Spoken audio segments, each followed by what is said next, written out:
Dios te bendiga, hijo. ¿Cuántos pueden dar otro fuerte aplauso a Dios? Amén.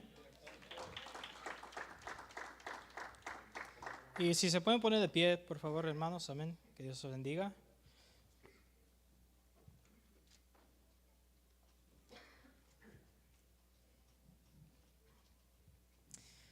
Vamos a leer en Isaías, en el libro de Isaías, capítulo 1, versículo 18. Amén. Isaías, capítulo 1, versículo 18. Amén. Amén. Lo vamos a leer en el nombre del Padre, del Hijo y del Espíritu Santo. Dice la palabra de Dios: venid luego, dice Jehová, y estemos a cuenta. Si vuestros pecados fueren como la grana, como la nieve, serán emblanquecidos. Si fueran rojos como el carmesí, vendrán a ser como blanca lana.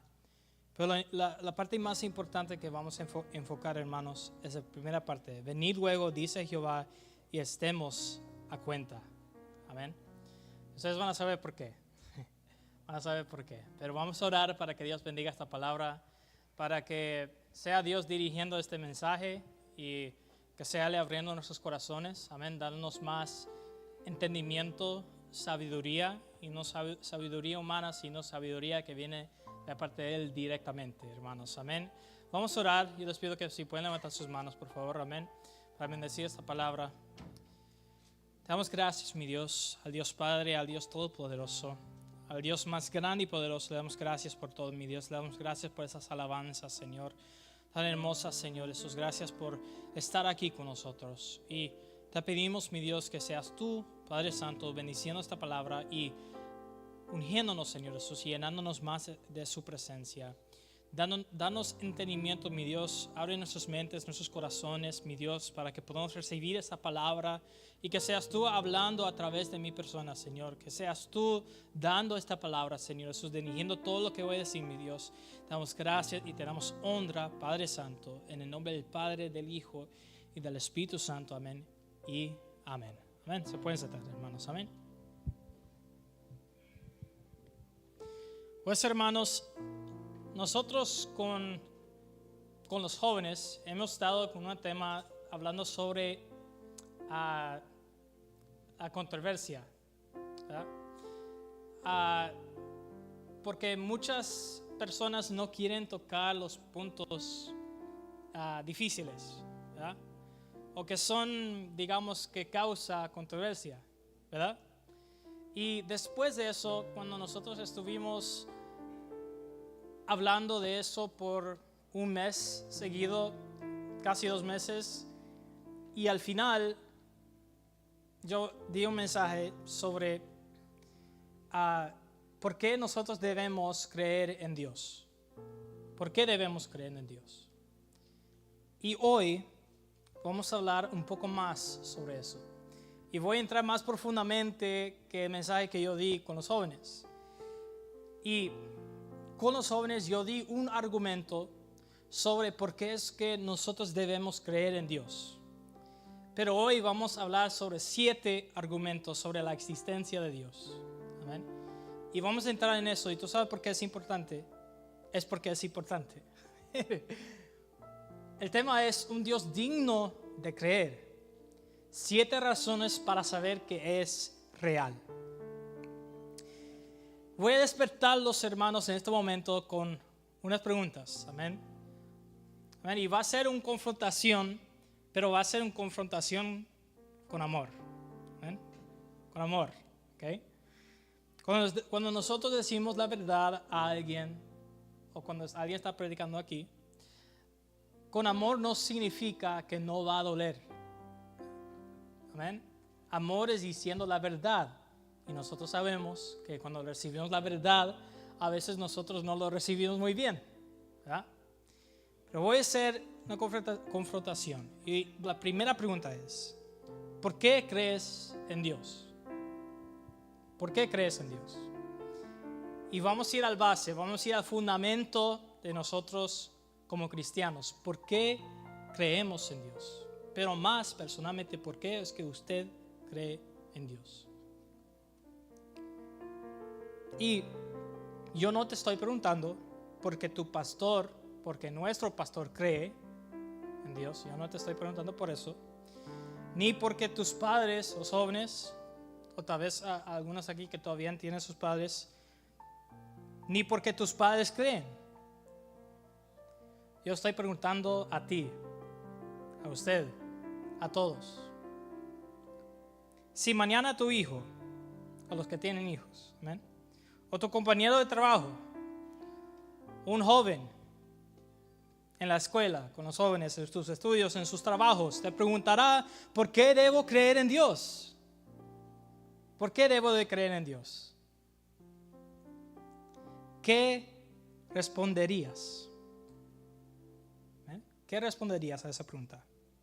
Muchos cristianos han asistido a la iglesia por muchos años, pero nunca han aprendido a explicar por qué creen.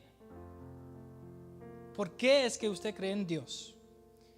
Conocen su fe, pero no su fundamento. Y cuando sus hijos empiezan a hacer preguntas, porque los hijos siempre van a hacer preguntas, hermanos, ¿amén? Yo no tengo hijos, ¿verdad? Pero yo sé que mis hijos en el futuro van a hacer muchas preguntas, ¿amén? Porque yo hice preguntas. Y yo tengo un papá también, ¿amén? Y ellos van a decir, ¿por qué creemos? ¿Cómo sabemos que Dios existe? Y muchas veces nosotros no sabemos cómo contestar. Entonces simplemente nosotros decimos, tú solo cree. Tú solo cree. Pero esa respuesta ya no es suficiente. ¿Amén? Y yo digo para esta generación que no es suficiente para esta generación, porque ahora tenemos el internet, tenemos redes sociales, tenemos tantas cosas que hay disponible al instante que nosotros no podemos decir a nuestros hijos, tú solo cree. Necesitamos algo seguro, algo que podemos decir con confianza. Vivimos en un tiempo donde los jóvenes preguntan, investigan y dudan. ¿Ven? Y no solo los jóvenes, sino los padres también, todos.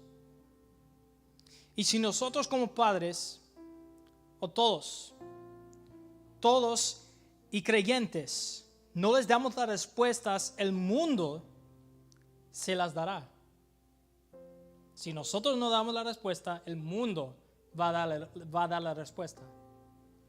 Puede ser una respuesta que no es real o que no es cierto, pero como nosotros no ofrecemos una respuesta, ellos van a aceptar a alguien que sí les da una respuesta. Entonces el mundo se las dará con mentiras. Y muchos dejan su fe. No porque no crean, sino porque nunca se les enseñó a pensar profundamente en lo que ellos creen. No buscan respuestas. No estudian. No investigan. Y sin disciplina ni pasión, la fe se debilita. Entonces, el hijo o su amigo o alguien, ellos pueden decir, ¿por qué es que vamos a la iglesia? ¿Por qué es que vamos al culto de oración el martes? ¿Por qué? ¿Por qué necesito ir? ¿Por qué debo ir? ¿Por qué necesito ir al grupo de crecimiento? El primer, tercer sábado del mes. ¿Por qué? ¿Por qué necesito ir al culto de domingo? ¿Por qué? Y muchas veces nosotros no sabemos cómo responderle con una respuesta de verdad, algo que sea verdadero. Muchas veces nosotros decimos, tú solo ve conmigo. Y también, aparte de eso, nosotros, los padres y todos los creyentes, nosotros también no queremos buscar la respuesta. No queremos buscar, no queremos hallar la respuesta. Y tú sabes, por esa ignorancia de nosotros es porque nosotros nos debilitamos. Es por esa razón nosotros salimos de los caminos de Dios. ¿Y por qué? Porque nosotros dudamos. Y nosotros no buscamos el raíz de esa duda. Nosotros no buscamos la respuesta. Yo te voy a decir que nosotros sí podemos hallar la respuesta. Amén. Pero Dios no nos pide una fe ciega, hermanos. Él nos invita a usar nuestra mente. ¿Qué es lo que dice la primera parte del versículo que leímos? Isaías. Venid luego, dice Jehová, y estemos a cuenta. Él nos está invitando, pero muchos de nosotros no aceptamos esa invitación. Quedemos en lo que nosotros conocemos, en lo que nosotros leemos, pero muchas veces nosotros leemos y pasa las palabras así y nada, hermanos, nada se nos entra. Nada nos entra, hermanos, y yo te lo estoy diciendo porque los jóvenes están pidiendo, y todo el mundo, hermanos, los padres en sus iglesias, ellos están buscando las respuestas, y los que son cristianos, muchos de nosotros no tenemos las respuestas. Nosotros no sabemos. Y después nosotros andamos preguntando por qué pasa esto, por qué pasó lo otro, por qué mis hijos no creen en Dios. Es porque ni usted sabe quién es Dios. Ni usted sabe por qué crees en Dios. Ni usted sabe. Porque si nosotros le demos una respuesta, muchas veces muchas personas piensan de que trayendo al hijo a la iglesia, eso va a hacer que el hijo permanezca en la fe. No. Le va a ayudar. Pero ¿qué es lo que va a hacer que el hijo permanezca en la fe? Es contestando esas preguntas profundas. Los fundamentos, hermanos. Entonces en esto, venid luego, dice Jehová, y estemos a cuenta. Eso significa razonemos juntos. Razonemos juntos. La fe no reemplaza el pensamiento. Solo porque nosotros tenemos fe en Dios no significa que no vamos a pensar. Amén. La fe se fortalece con el entendimiento. Así es como nosotros permanecemos en la fe. Así que en esta tarde yo quiero hablarte con amor, como yo ya les mencioné, pero con verdad, hermanos. Creer en Dios no es ignorancia. Es la decisión más lógica, razonable y poderosa que puedes tomar. Entonces hoy veremos 7 razones, 7 argumentos que muestran que creer en Dios no solo es fe, sino es también sentido común, evidencia y experiencia real, hermanos. Amén. Entonces esto tal vez se va a sentir o se va a ver como algo complicado, pero realmente, hermanos, si nosotros pedimos a Dios y si nosotros pedimos al Espíritu Santo que nos guíe en el entendimiento, ustedes van a poder comprender lo que vamos a enseñar hoy. Amén. ¿Cómo dicen amén? Pues pueden dar un fuerte aplauso a Dios. Amén. Vamos a ir al primer argumento. El orden requiere a un diseñador. Y este argumento, hermanos, hay varios argumentos sobre la existencia de Dios. Y esto es, el orden requiere a un diseñador, pero el argumento en sí se llama el argumento matemático.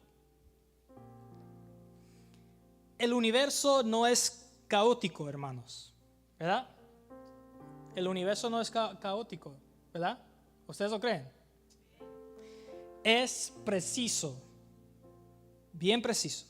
Y todo sigue leyes matemáticas, gravedad, ¿verdad? Que nosotros estamos aquí, que el mundo da vuelta y nosotros no caemos, ¿verdad? No, sí, entonces la gravedad, rotación, tiempo, energía, distancia, las matemáticas no fueron inventadas por el ser humano. No fueron inventadas, hermanos, aunque muchos de nosotros creemos que la ciencia, las matemáticas fueron creadas por el ser humano. Pero no, fueron descubiertas. Fueron descubiertas, hermanos, porque reflejan la mente de un creador racional. Donde hay diseño, hay un diseñador, hermanos. Si tú entraras a tu cocina, ¿verdad?, y vieras un pastel perfectamente hecho, y como mi papá siempre le gusta de 6 leches, ¿verdad?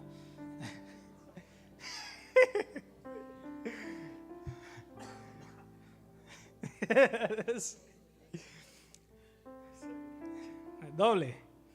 Pero digamos que el pastel de 6 leches, ¿verdad?, es hecha perfectamente, hermanos. De 6 leches, ¿verdad? Y uno diga, ¿verdad?, o digamos que él dice, qué casualidad, los ingredientes explotaron y salió un pastel perfectamente. No, ¿verdad? No lo vamos a decir, no vamos a decir eso. Nunca vamos a decir eso. ¿Qué es lo que nosotros vamos a decir? No dirías, alguien lo hizo, ¿verdad? Alguien lo hizo. Alguien hizo ese pastel perfecto de 6 leches. El orden y la precisión siempre apuntan a una mente inteligente.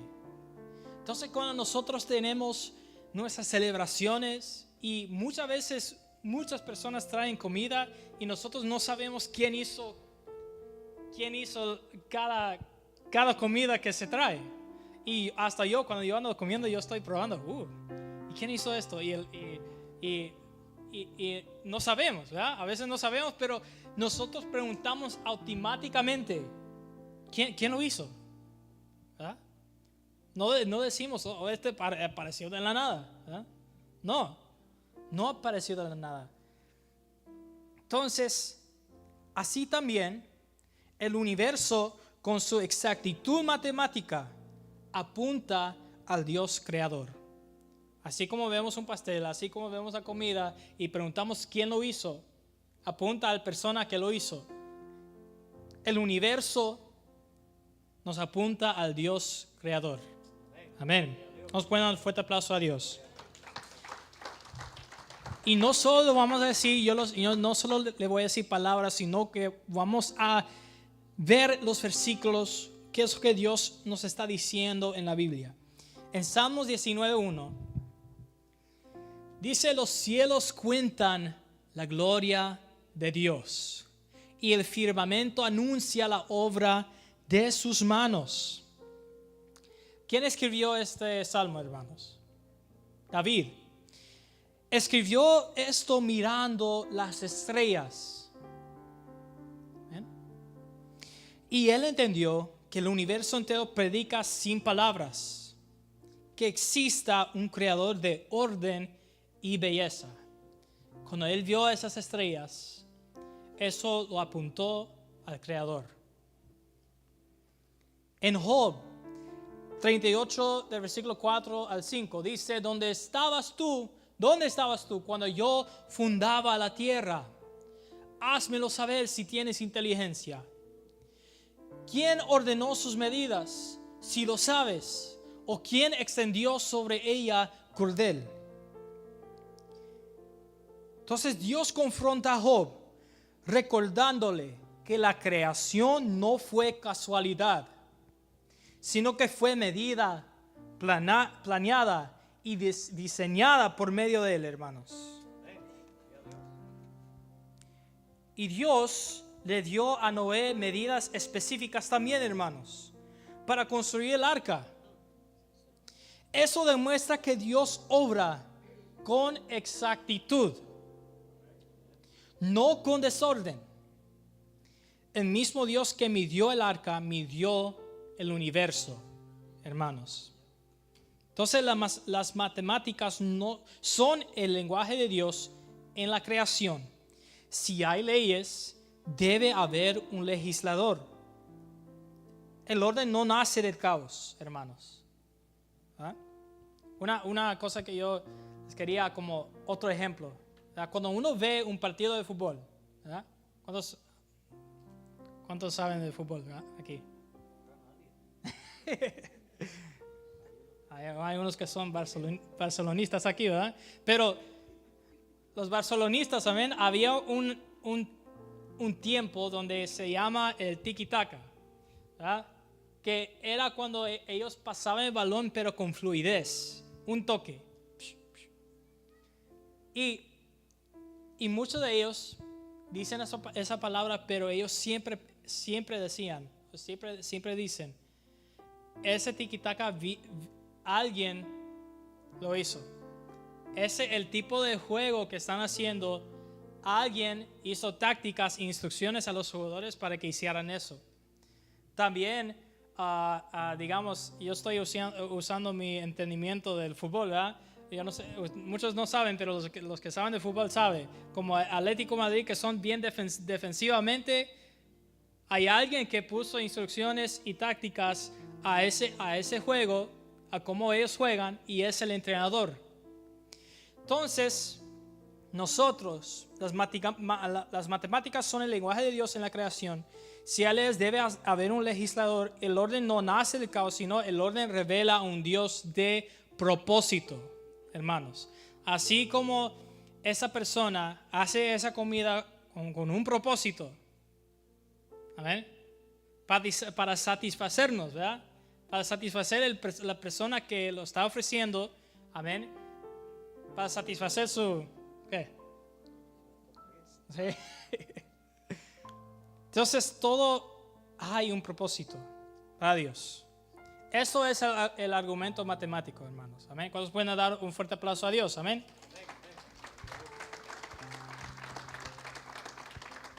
La próxima es: la verdad y la lógica señalan a Dios. Este se llama el argumento trascendental. Es un poco difícil para pronunciarlo. Trascendental. Si no hubiera Dios, no habría una base para la verdad,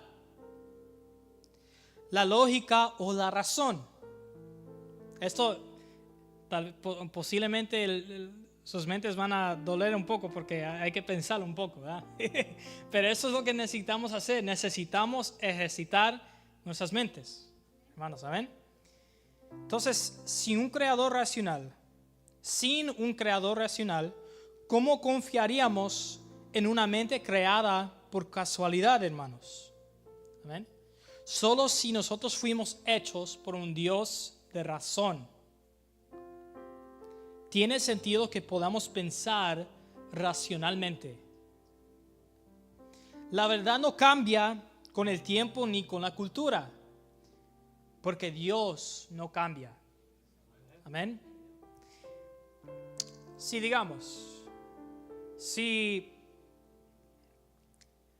yo no voy a usar esta luz, yo no voy a, digamos, usar esta luz, ¿verdad?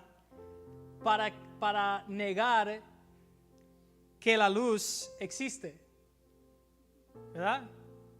Yo no voy a decir, hermanos, la luz no existe y yo estoy viendo la luz. Yo no voy a decir, hermanos, la luz no existe porque ahí está la luz. Yo lo estoy usando para decir que la luz no existe. De la misma forma, no puedes usar la lógica para negar a Dios, porque la lógica misma proviene de Dios, de Él.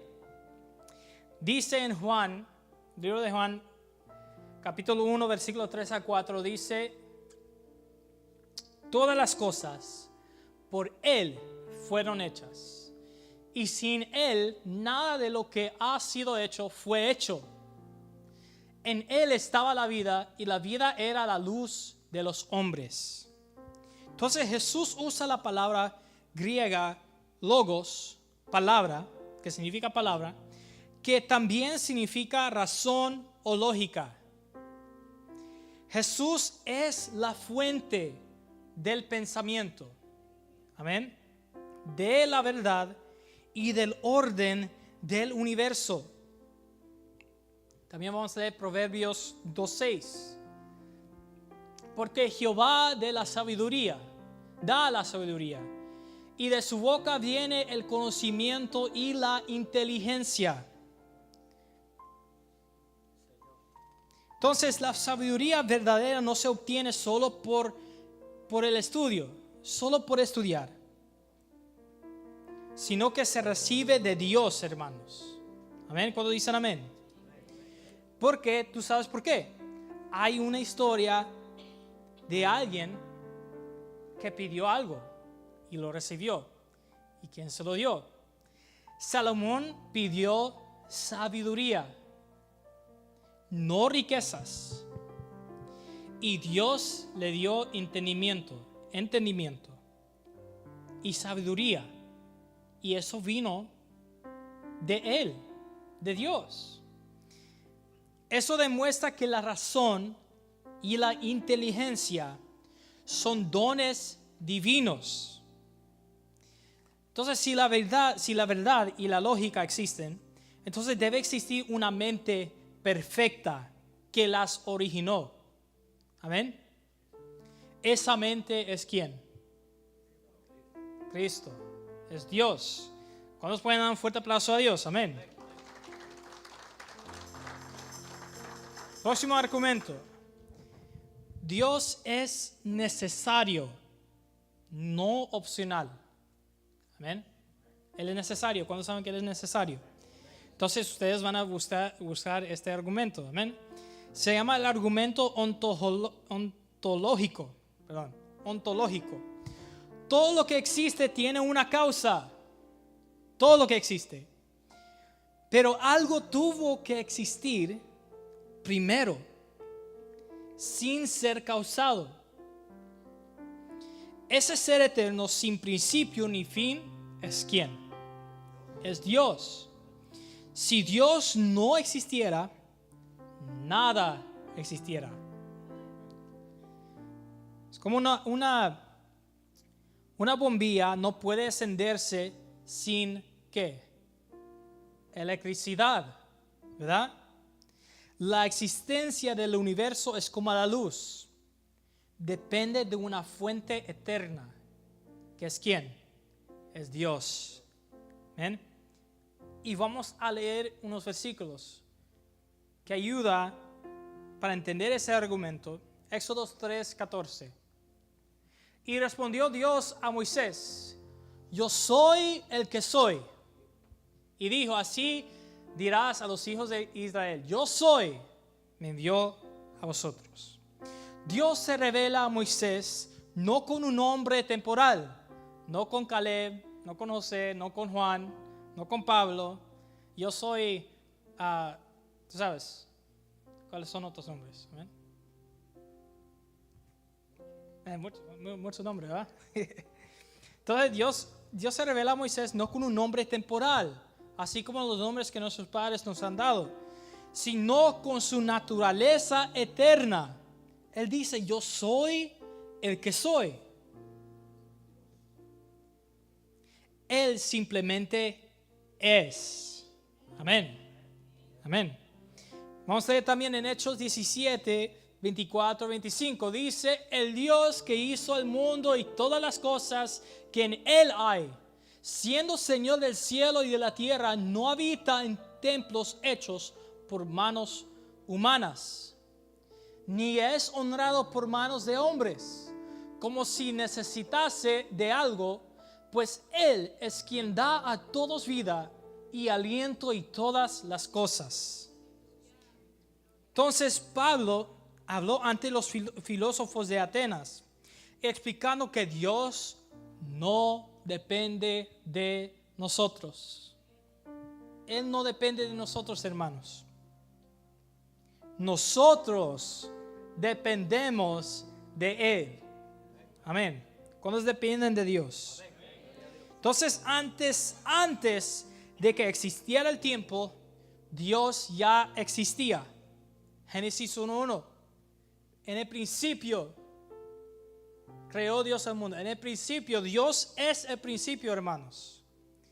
Él no fue creado. Él es el creador. Amén. Entonces Dios no es opcional, ni una idea humana. Él es el ser necesario que sostiene toda existencia. Amén. ¿Cuántos pueden dar un fuerte aplauso a Él?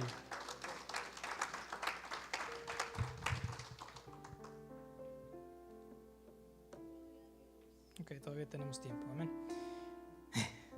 El bien y el mal exigen un legislador moral. Amén. El próximo argumento es el argumento moral, hermanos. Esto es interesante, porque todos los seres humanos tienen una conciencia. ¿Cuántos tienen una conciencia aquí, verdad? Todos tienen una conciencia del bien y del mal. Ustedes saben del bien y del mal, ¿verdad? ¿Ven? Pero si no hubiera un Dios santo, el bien y el mal serían solo opiniones. Amén. Nuestra conciencia es evidencia de un dador de leyes morales. Si ves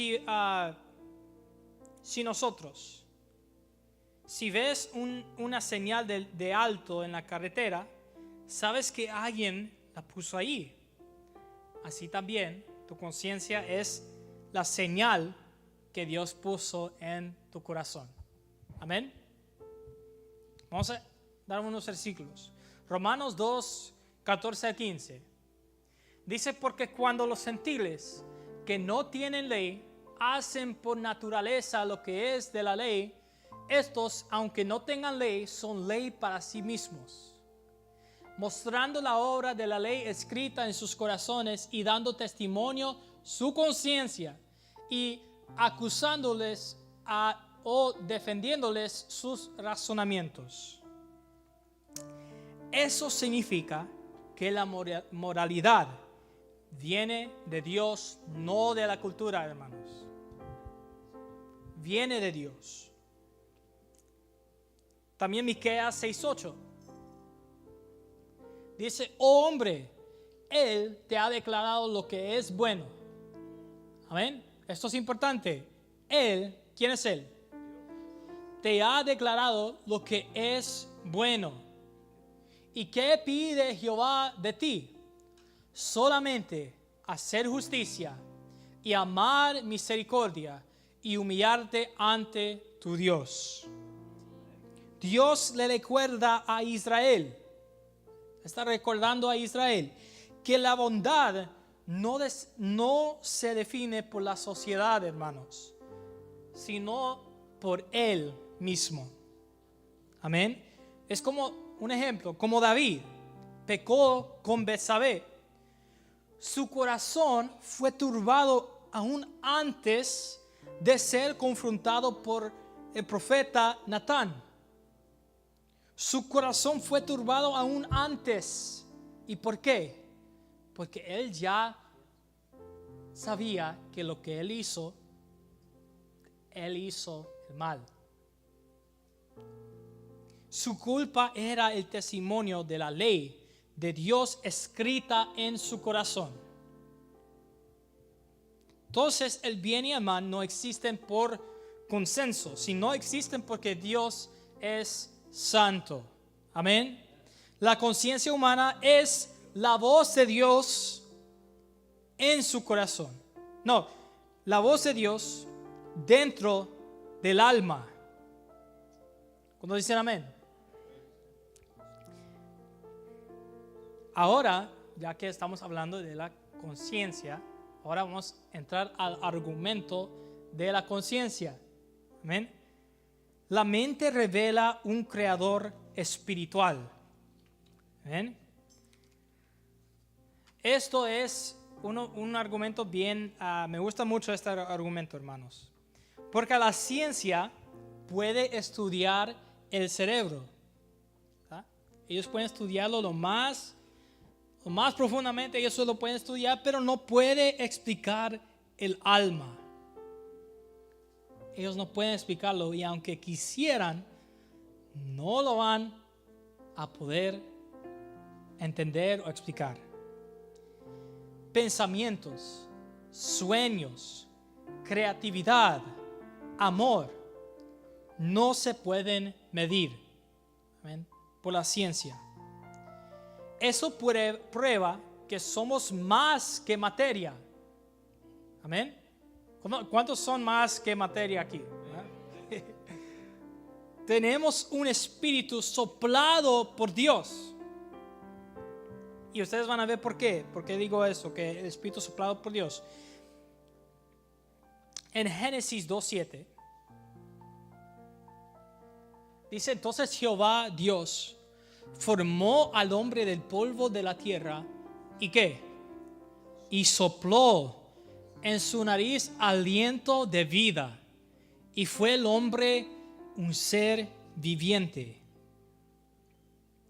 Entonces no fue hasta que Dios sopló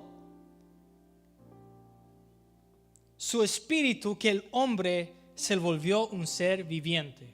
Amén. El hombre no estaba vivo hasta que Dios sopló vida en él, en nosotros. Job 32:8 dice: ciertamente espíritu hay en el hombre, y el soplo del Omnipotente le hace que entienda. El libro declara que la verdadera comprensión no viene del intelecto, sino del Espíritu de Dios en nosotros. Amén. Daniel recibió visiones y sabiduría divina que iba más allá de su entendimiento humano. Muchas visiones Daniel no los pudo comprender al 100. Muchas visiones. Entonces, ¿por qué es que un humano va a tener una visión divina? O digamos, una visión que viene de ellos mismos, que ellos no pueden comprenderlo. ¿Cómo es que pasa eso? Es una visión divina. Entonces se fue más allá de su entendimiento humano. Eso demuestra que la conciencia humana puede ser guiada por el Espíritu de Dios. Entonces somos más que cuerpo, hermanos. Somos más que carne. Somos alma y espíritu. Y eso solo tiene sentido si fuimos creados por un Dios espiritual y un Dios inteligente, hermanos. ¿Cuántos dan un fuerte aplauso a Dios?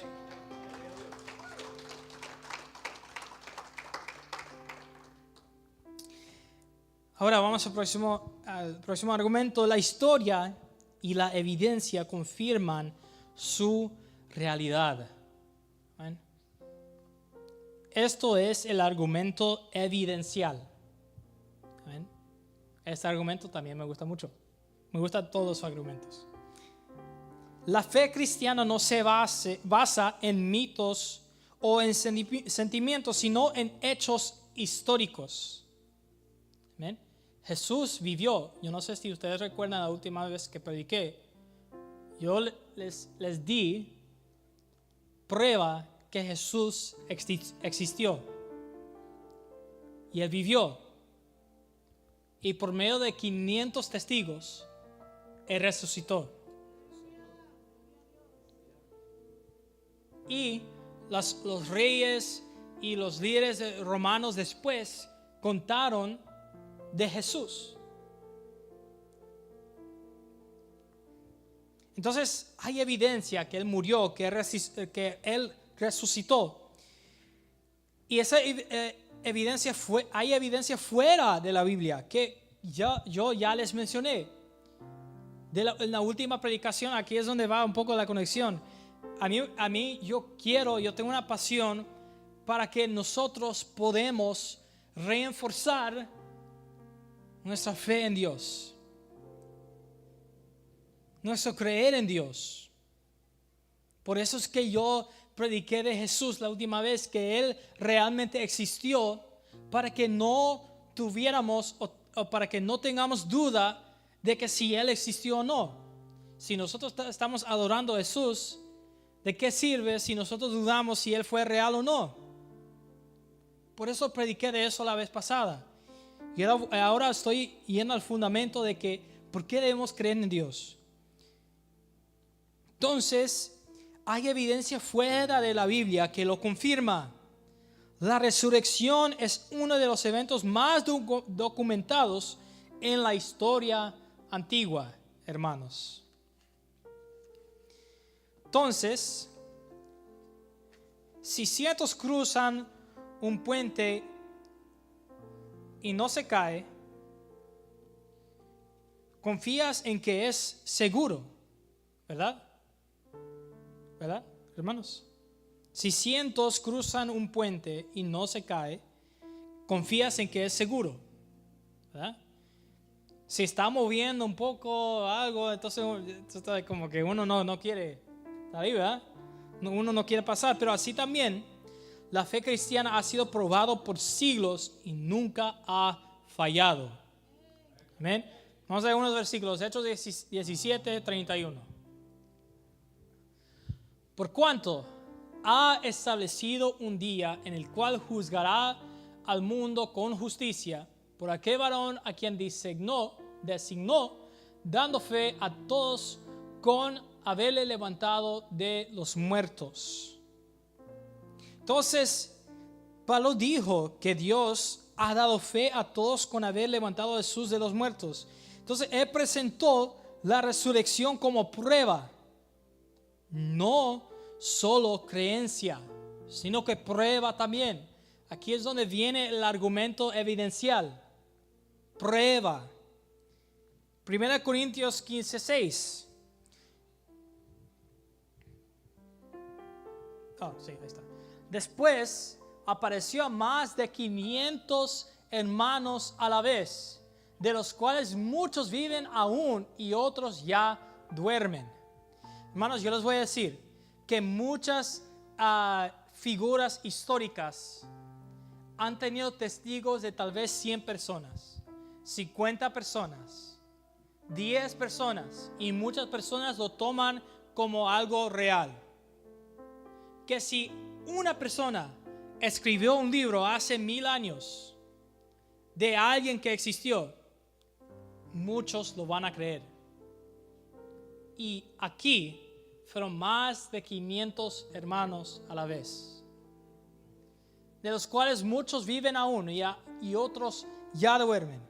Entonces, Pablo recordó a la iglesia que Jesús se apareció a más de 500 testigos. Entonces, muchos de ellos en ese momento aún vivían y podían confirmar la verdad, lo que Pablo estaba diciendo. Entonces, otro ejemplo bíblico, Tomás, el discípulo incrédulo dijo, si no veo, no creeré. Él dijo eso. Pero Jesús mismo le mostró sus manos y su costado y le dijo, bienaventurados los que no vieron y creyeron. Entonces, la fe, hermanos, no es ciega. Está respaldada por hechos, historia y testigos. El cristianismo no comenzó con una idea, hermanos. No comenzó con una idea, sino con un evento real. Una tumba vacía, hermanos. ¿Cuántos pueden dar un fuerte aplauso a Dios?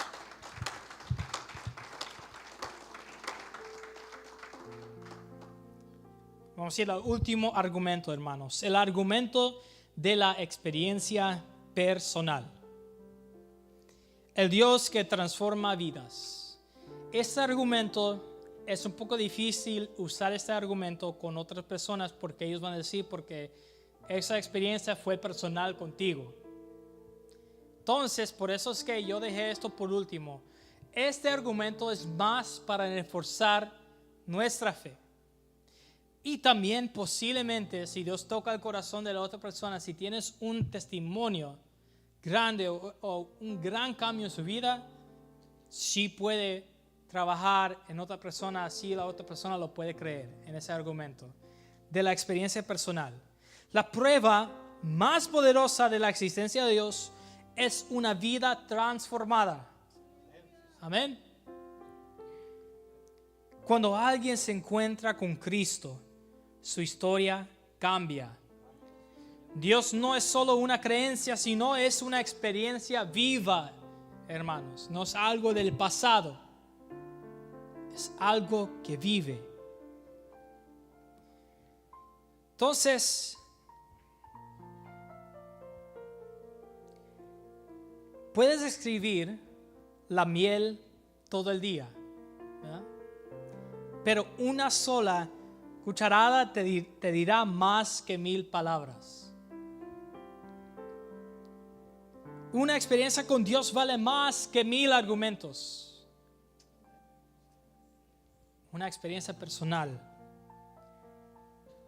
Y nosotros lo hemos visto en esta iglesia, hermanos. Personas que han testificado de su vida anterior, qué es lo que ellos hacían antes. Y ahora son personas completamente diferentes. Personas predicando, personas dando ejemplo a los demás. Personas donde usted puede ver el reflejo de Dios mismo en ellos. Eso es la experiencia personal. Segundo de Corintios 5:17. De modo que si alguno está en Cristo, nueva criatura es. Las cosas viejas pasaron, he aquí todas son hechas nuevas. Entonces Pablo, quien antes perseguía a los cristianos, declara: de modo que si alguno está en Cristo, nueva criatura es. Su transformación fue prueba viviente de un Dios real. Su transformación de ser un perseguidor de los cristianos a convertirse a alguien que fue perseguido. Eso lo hablamos en los grupos, hermanos.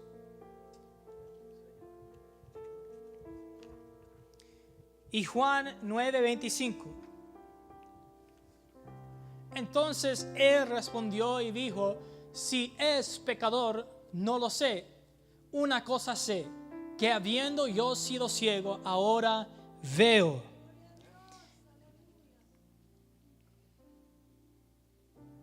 El ciego sanador dijo: una cosa sé, que habiendo yo sido ciego, ahora veo.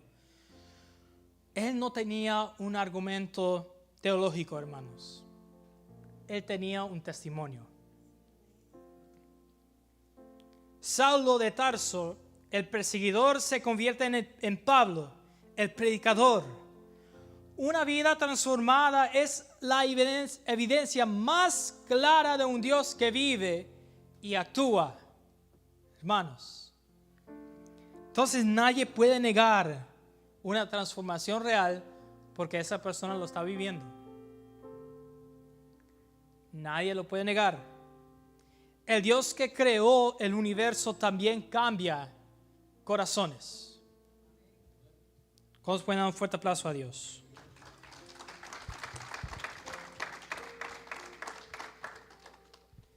Entonces, hermanos, una fe que piensa y un corazón que cree. Todas estas razones, la matemática, la lógica, la moral, la conciencia, la historia y la experiencia, nos conducen a una sola verdad: que Dios es real y quiere ser conocido. Los cielos declaran su gloria y la cruz declara su amor, hermanos. Amén. Entonces, hermanos, con sus hijos, con sus amigos, con sus padres o con usted mismo, ahora usted tiene 7 argumentos que, aunque tal vez no lo tienes memorizado al 100, pero vamos a ir al versículo que leímos al principio. Isaías, Jonathan. Venid luego, dice Jehová, y estemos a cuenta. Él te está invitando para que puedas conocer más de Él. Él te está invitando en este momento. Entonces, si se puede poner de pie, hermanos.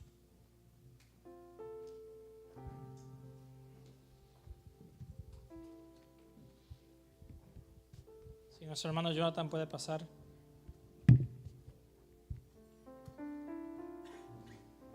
Entonces, hermanos, hemos hablado de la mente. Amén. De la lógica. Amén. Y de las razones. Pero ahora yo le quiero hablarte al corazón. Amén. Quizás usted cree en Dios, quizás tú crees en Dios, pero no lo conoces personalmente. Tal vez creciste en la iglesia, pero nunca tuviste un encuentro real con Él. O quizás te alejaste y hoy te preguntas si aún hay esperanza para ti.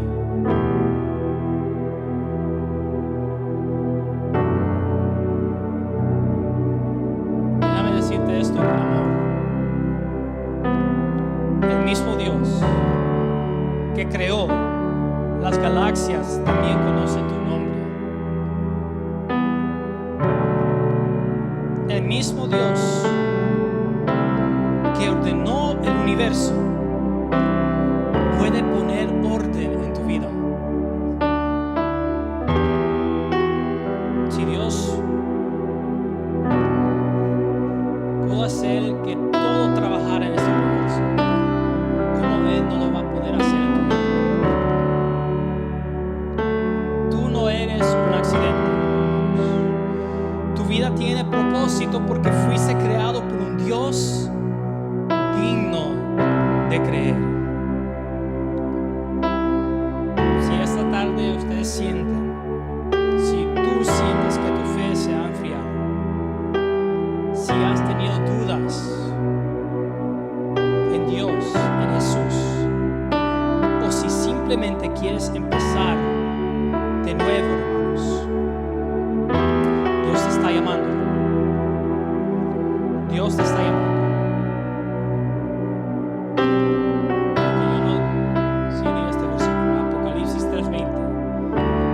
Dice, he aquí, yo estoy a la puerta y llamo. Si alguno oye mi voz y abre la puerta, entraré a él y cenaré con él y él conmigo. Él no te está obligando en este momento. Él está tocando. Pero solo tú puedes abrir esa puerta. Solo tú puedes abrir esa puerta. No su hermano, no su esposa, no esposo, no su hijo, no su padre. Solo tú puedes abrir esa puerta. Esta es tu oportunidad de reconciliarte con Él o aceptarlo en su corazón realmente. O de entregarte por primera vez a Dios que no solo creó el mundo, sino te creó a ti para amarte y salvarte.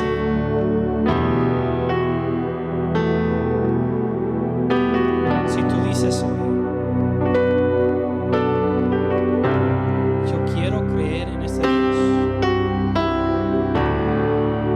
en los argumentos que hemos dado de la existencia de Dios, si usted quiere creer en este Dios, no solo con su mente, sino con su corazón, yo le invito a que pase a la vida. No importa quién seas ni lo que hayas hecho, hermanos. Dios no está buscando gente perfecta. Está buscando corazones dispuestos.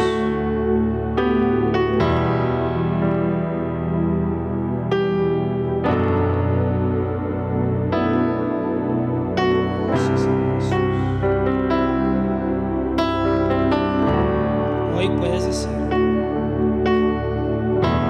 Señor, yo te quiero conocer con mi corazón. Señor, quiero conocerte más.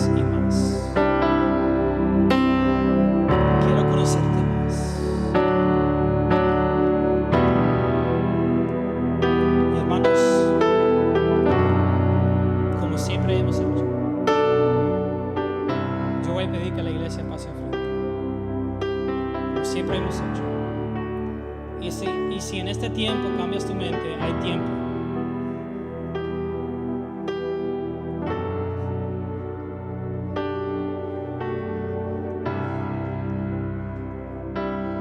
Y voy a pedir a los pastores, a los líderes, a todos que puedan ayudar en esta oración, hermanos. Que puedan levantar sus manos por el pueblo de Dios aquí.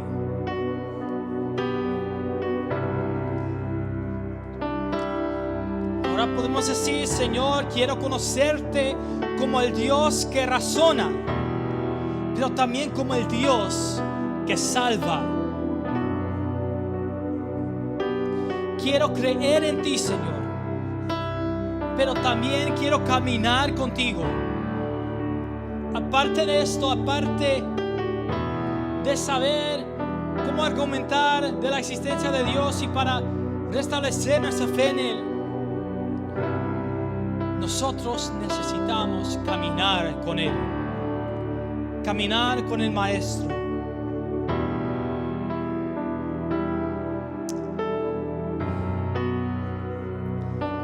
Entonces, si todos pueden decir conmigo: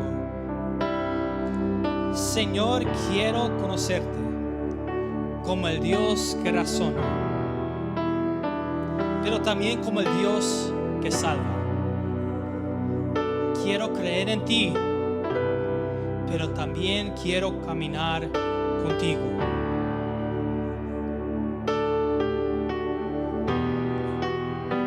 Señor Jesús, damos gracias. Y en su corazón, si te quieres reconciliar ahí en este momento, puedes seguir con esas manos levantadas. Todos pueden levantar sus manos. Pero esta oración que yo voy a dar en este momento, ustedes lo van a recibir personalmente. Si quieres reconciliar de corazón, digas en este momento: Señor Jesús, reconozco que tú eres real, que no eres una idea ni una emoción, sino el Dios vivo y verdadero. Hoy abro mi corazón y te entrego mi vida. Perdona mis pecados, Señor. Restaura mi fe y sopla de nuevo tu espíritu dentro de mí, Señor. Quiero conocerte y amarte y servirte todos los días de mi vida. En el nombre de Jesús. Amén. Ahora estás reconciliado ahí. El Dios que creó las estrellas también escribió tu historia, hermanos. Él no solo existe, sino Él te busca, hermanos. Él te busca, Él nos busca. Y vamos a seguir creyendo en Él. En esta tarde, hermanos, yo les pido que puedas responder